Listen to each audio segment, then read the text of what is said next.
అధికారుల బృందాలు సోదాలు నిర్వహిస్తుంది. మున్సిపాలిటీకి చెందిన కాంట్రాక్టర్లు, లీజుదారులు జీఎస్టీ మొత్తాలను క్రమం తప్పకుండా చెల్లించకపోతున్నారని ఆరోపణలు వెలువడుతుండటంతోనే ఈ దాడులు చేసినట్లు సమాచారం. ఇటీవల కాలంలో మున్సిపాలిటీ జీఎస్టీ ఎగవేతపై పాలక పార్టీ అలాగే ప్రతిపక్ష నేతలు ఒకరిపై ఒకరు ఆరోపణలు చేసుకుంటున్న నేపథ్యంలో ఈ సోదాలు ప్రాధాన్యత సంతరించుకున్నది. ఇక మున్సిపల్ రికార్డులు, చెల్లింపుల వివరాలను అధికారులు పూర్తిగా పరిశీలిస్తున్నారు. ఈ దాడికి సంబంధించి మరిన్ని వివరాలు ఇంకా తెలియాల్సి ఉందని అధికారులు స్పష్టం చేశారు.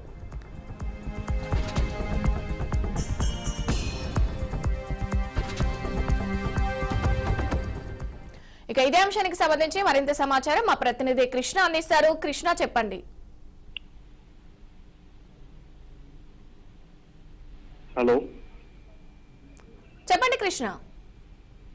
థ్యాంక్ యూ విజయ. ఏదైతే జిఎస్టీ సోదాలు అయితే పొద్దుటూరు మున్సిపాలిటీ పరిధి కార్యాలయంలో అయితే ఆ సోదాలు నిర్వహించారు. అదేవిధంగా ఆ సెల్ ట్యాక్స్ సంబంధించి state tax assistant commissioner Gnanananda Reddy నేతృత్వంలో అయితే అధికారుల సమావేశంలో అయితే ఈ యొక్క బృందం పర్యవేక్షణలో అయితే సోదాలు నిర్వహించారు. ఈ నేపథ్యంలో చూస్తే ఎవరైతే కాంట్రాక్టర్లు కావచ్చు, అదేవిధంగా దస్తా లీజు సంబంధించి లీజుదారులు కావచ్చు, అదేవిధంగా జిఎస్టీ మొత్తాన్ని కూడా రెగ్యులర్ గా చెల్లించాలంటూ అదేవిధంగా పలు రకాల ఆరోపణలు రావడంతో ఈ యొక్క సోదాలు నిర్వహించిన సంగతి అయితే మనకు తెలిసింది. అయితే మొత్తానికి చూస్తే ఏదేమైనప్పుడు కూడా పూర్తితలైతే ఈ యొక్క సోదాలకు సంబంధించి ఏదైతే జిఎస్టీ పేరుకు సంబంధించి విలువ దోపిడీ చేసుకుంటారనే ఆరోపణలు రావడంతోనే ఈ యొక్క సోదాలు నిర్వహించిన సంగతి అయితే పొద్దుటూరులో మనకు తెలుస్తుంది. అయితే మొత్తానికి ఏది ఏమైనప్పుడు కూడా ఈ యొక్క కాంట్రాక్ట్ విషయంలో కావచ్చు, అయితే లీజుదారుల అగ్రిమెంట్లు సంబంధించి కావచ్చు, అయితే జిఎస్టీ మొత్తాన్ని కూడా రెగ్యులర్ గా చెల్లించకుండా అదేవిధంగా పూర్తిస్థాయి అయితే డిఫరెంట్ గా చేస్తున్న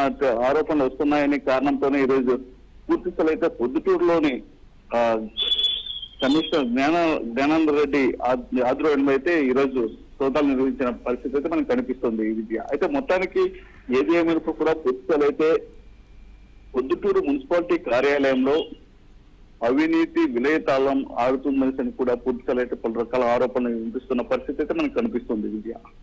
రైట్, థ్యాంక్ యూ కృష్ణ.